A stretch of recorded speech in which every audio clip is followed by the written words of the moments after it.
Alright guys, how's it going? Welcome back to the channel, to another episode of our youth only Road to Glory, where we take our team one of our own FC. We started in the bottom of the English pyramid in the National League North. We're now up to League One. We're seeing how high we can take this team. We're coming towards the end of the series. Of course, you can only do 30 seasons on Football Manager Mobile. We're on to 24 or 25 this is now, so quite a way through. Not many seasons left to go.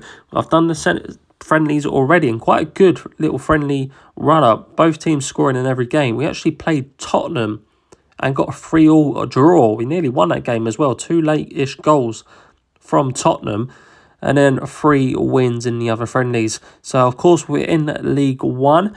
We finished 6th and 7th in our last 2 seasons. Hopefully this year we can be around there again. Now, I bit the bullet. As you saw last episodes, if you haven't seen them, you can check them out on the channel. There's a whole playlist as well. Check out the Sunderland save that we've got going on simultaneously to this. But loads of our players weren't happy, desperate to leave because they're better than the club, so they think. And of course, sticking around League One, a lot of players want to play at a high level. So as you can see, we have sold a few players that were just desperate to leave and pulling the morale down, and in turn making the team play worse. So I bit the bullet. I've sold quite a few players. Now, they've got a sell-on clause, and some of them we've got loaned straight back. So we're starting off Gowling, 30% sell-on clause. He's got 190,000 value. He only sold for 6,000. Yates, another cheap. We're starting off with the cheapest ones here. No sell-on clause on him. Harrison, 19 years of age, 300,000 value. He hasn't got a sell-on clause, actually. I'm not sure if I've done these ones or whether the club done it. Harrison, this is the one we just checked, was it? Yep. Shea Stones. Now, we did have big offers for him a few years ago. Since then, his form, everything just dropped. His overall ratings dropped as well massively. He just wasn't playing at all. But 8.5 million value. We only sold him for 1 million in the end. We could have sold him for about 10, 15 a few years ago. But we've got a 40% sell-on clause. So if his value continues to increase from 8 million and Forest sell him on, we'll get a big amount from him. Corey Dyche, 2.5 million is sold him for, 4.5 current value with a 35% sell-on clause, although they have put a release clause on him of 4 million, which seems a bit silly. Jadel Garrett, sold to Manchester United, 3.3 mil. He's now up to 7.5 value with a 35% sell-on clause. Bollum, a wonder kid, again desperate to leave. Would have been really good to keep hold of him. Sold him for 5 million. He's got a 7.75 million value, and he's got a 40% selling clause. But they've got a release fee, again, of 3.7 million, which is silly. Someone could just snap him up. Alex Bott, another wonder kid, 15 million of value, and we've got a 40% sell-on clause, sold him for 5 mil. And finally, Charlie Kell, the biggest pain we've had in this club since the club began. Always complaining, always slandering the manager. We sold him in the end for 5.5 mil. He's only valued at 4 mil currently at West Ham, and with a 40% sell-on clause. But again, they've got a 3.9 release clause, so we're not going to get much money back. But we don't need money, really. As you see, we've got 80 million with 620,000 in the wage budget. How far? So we can have 96 million, or we can put it all in the wage budget, have 2.1 million in the budget per week, that is, as well. So financially, we are very secure. We don't have to worry about that at all. Our staff, got most of them up to gold. We just take the coaching exams. So that's Williams up to gold. Can we get our physios up to gold? He has failed. And this one, he has passed. So he's up to gold. We've actually got another position, unless we lost a staff. So we're just going to advertise for another physio role. But that is a summary of how the squad is looking. So here is the squad. So, of course, the ones in blue are players that we've got loaned back that we have sold. Of course, only here for one more season. So hopefully this year we can push on and get promotion to the Championship. It's going to be difficult. the board expect a mid-table finish.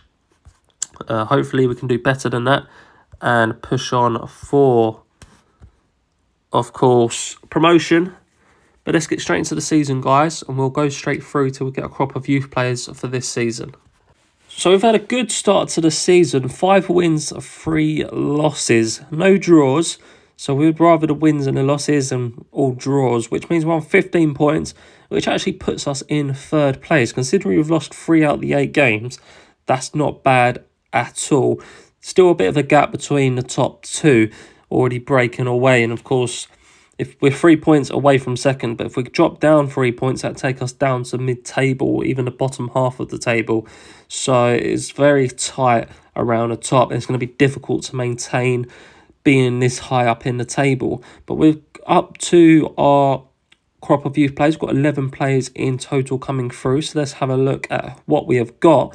And again, it's a poor intake. 1 4-star player, a goalkeeper, Reigns. Other than that, there's nothing else in there. Hopefully these ratings will rise throughout the season, but that is a rubbish intake. So that is about it to catch up on, guys. Of course, really the intakes don't matter too much because, as I've said in previous episodes, by the time we get to the point of these players becoming the first team players, the series will end. So they don't matter too much the more we get on through the final years. But let's continue on, as usual, until the 1st of January. So since we got the crop of youth players, we went on a really bad run of form, quite a few losses in a row. But we did pull it back slightly, still a few losses and draws chucked in there. But we have made it through to the Bristol Street Motors 3rd round once again. How did we get on in the league? We won the league, 3 wins from 3. Man United reserves come second. We then beat Salford in the 1st round.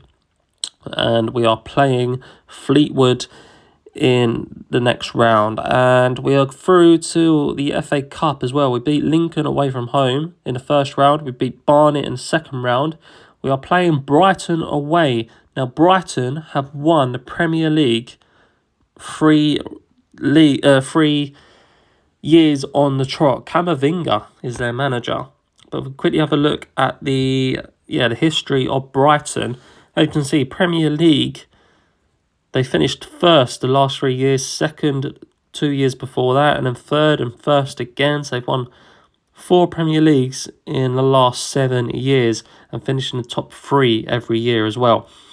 So we are playing the best team in the country right now in Brighton in the 3rd round of the FA Cup. And in the league, we are sitting in 14th, so we have dropped down quite a bit, 13 losses now compared to only 11 wins. So 36 points means we are 12 points off of the playoffs and 10 points above the relegation zone. Let's have a look at our youth players. Anyone improved? And there is a few improvements. Another goalkeeper, Boys, is up to 4.5 stars now. But still not great. Not a great intake at all. Let's sim through a week and see how we get on against Brighton. We're away from home, so we're probably going to get a good old thrashing, as they say. So 4th of January is the game. Let's go through till that. I've got a quick response to make. What is this for? Another offer for a centre-back. We're going to have to reject that. And again, Beard with another offer. See what I mean, guys? We get so many offers and then players are unhappy because we're rejecting them. Horan could be a really good player. Some of these players' values will be much higher than what they currently are. It's just because they are unhappy which drives their value down. But let's sim on through. So we played the Brighton game and we lost 4-0. We actually beat Colchester 4-1, but 4-0 against Brighton, of course, all regenerated players. Scored 2 goals in the 30th minute somehow. But lost in the 3rd round to Brighton, not too bad. A win against Colchester puts us in 13th. So we'll continue on towards the end of the season. Hopefully, we can climb up the table a bit more, but things aren't looking too good. It's looking like a mid-table finish this year. But let's continue on until the end of the season. Alright guys, so it's the end of the season and we have finished in 10th place, as you can see. on the lineup. Swansea played Doncaster in the playoff final, but Lincoln go up, who beat us in the playoffs. Was it last season or the year before? But we finished 10th place, 20 wins, 17 losses, 9 draws, 69 points. We're here. We finished 10 points below the playoffs. So not too great, to be honest. Mid-table is where we expected to finish. We are struggling with the squad and players wanting to leave. Of course, we struggled with the sale of quite a lot of players. Even though we loaned most of them back, we still struggled in the league. And we've got loads of players that are wanted by bigger clubs. We're not climbing up the leagues. They're just going to move on to bigger clubs. And we haven't got the players coming through. They're quite poor players coming through the youth system in recent years. But we've got a few 5 stars currently. Jepson, Bridge and Boys, a goalkeeper, an attacking centre midfielder and a defensive midfielder. So not too bad. We'll take all those on. We might take the 4-star Eves as well. But that's looking okay. So that is the end of this series. Not series, the season, guys. Hopefully you have enjoyed. Please leave a like on the video. Leave a comment as well. And subscribe if you are new. I really appreciate all the support. But this is how we're finishing the season up. Not much happening, to be honest. I'm going to take those players, the 5-star potential players. This is how the squad is looking. Things aren't too great at the minute. Let's have a look at the ages. So we've got a good range of ages in the club.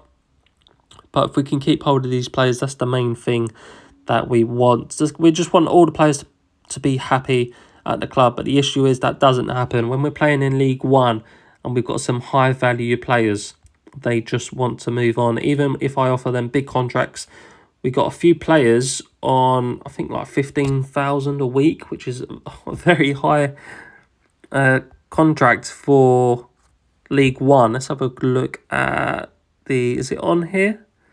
Wage, there it is. Wage is 17,000. It's our highest paid player, and a 21-year-old Pearson's. He's got a big contract as well, 7 years contract, only 2 goals, 7 assists.